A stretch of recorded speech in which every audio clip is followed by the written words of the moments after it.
Wag na wag kang maniniwala sa bagong statement ngayon na nilabas ni Pope Francis. Basahin po natin yung kanyang sinabi. Sabi niya pong ganon, all religions are a path to reach God. Sa Tagalog, lahat daw ng relihiyon, iba-ibang relihiyon, ay daan para makapunta sa Diyos. Sinabi niya pa, there is only one God. Tama naman, meron lamang iisang Diyos. There is only one God, and our religions, our languages, paths to reach God. Meron lamang iisang tunay na Diyos pero ang bawat relihiyon na iba-iba ay daan daw para makarating sa Diyos. Some are Sikh, some are Muslim, some are Hindu, some are Christians, but they are different paths. So ito po ay momalabs talaga. Kasi kung sasabihin po natin na itong iba't ibang religion na ito, Muslim, Hinduism, Christianity, Judaism, ay merong different paths. Kung different paths po yan mga kapatid, different gods din po yan. So hindi po lahat ng religion ay daan patungo sa isang tunay na Diyos. Kaya pong sinasabi ni Pope Francis na all religions are a path to reach God. Ako po sinasabi ko, not all religions are a path to reach true God. Hindi po lahat ng relihiyon ay daan para patungo sa isang tunay at nag-iisang Diyos. Paano ko po nasabi? Tatandaan po natin, bawat religion ay may kanya-kanyang pagkakaunawa at pagkakaintindi sa Diyos na kanilang sinasamba. For example, yung mga Muslim, naniniwala sila na ang Diyos nila na si Allah ay wala pong anak.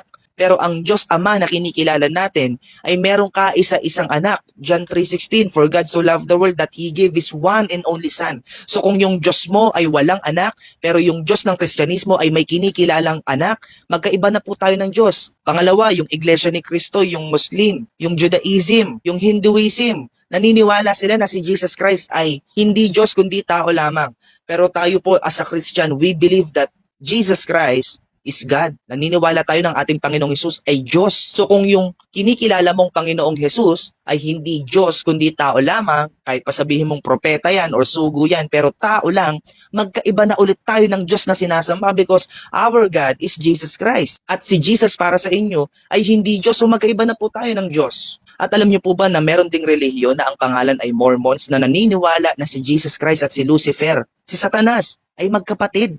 Ganon din po yata yung saksi ni Jehovah kung di ako nagkakamali. So ako naniniwala ako na si Jesus Christ ay walang kapatid. Sinabi ng John 3:16, one and only Son of God. Tapos ang blasphemy pa na sinasabi ng mga relihiyon na ito, ang kapatid ni Jesus ay si Lucifer, si Satanas. Hindi ko po yun tinatanggap mga kapatid. Kaya nga kung yung Diyos na kinikilala mong si Jesus ay may kapatid na demonyo, magkaiba po tayo ng Diyos na kinikilala. Kaya ngayon babalikan natin, totoo ba talaga that all religions are path to reach true God? Hindi po mga kapatid. Kasi bakit? Kung maling relihiyon ang inaaniban mo at nagtuturo ito ng maling pagkakakilala sa Diyos, hindi po tayo makakarating sa iisang tunay na Diyos. Baka mapunta po tayo sa Diyos-Diyosan. Yun, Diyos yun, pero peking Diyos. Binabalaan ko po kayo mga kapatid. In the last days, meron pong lalabas na Antikristo.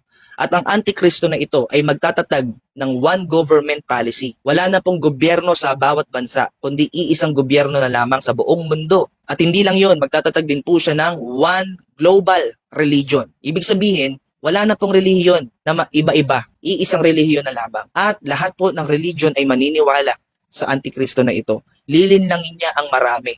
Yan po ay mababasa natin sa Revelation chapter 17. Tumahabang talakayan po yon, kaya sinasummarize ko na lamang ngayon. Well, hindi ko po sinasabi na ang Antikristo ay si Pope Francis na. Pero makikita po natin na unti-unti nang nabubuo at unti-unti nang inihahanda ng demonyo at ng Antikristo ang kanilang ginagawa. Pinag-iisa na po nila ang relihiyon.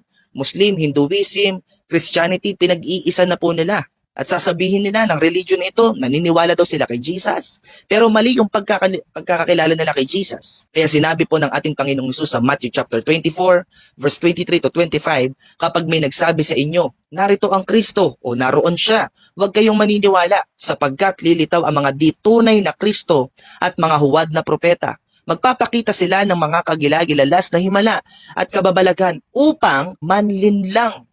So pwede tayong malinlang dito. Mukhang tama kasi. Magkaisa, mag-unite tayo, walang hate. Mukhang tama. Magkaisa. Pero alam nyo, kilos na pala ito ng Antikristo.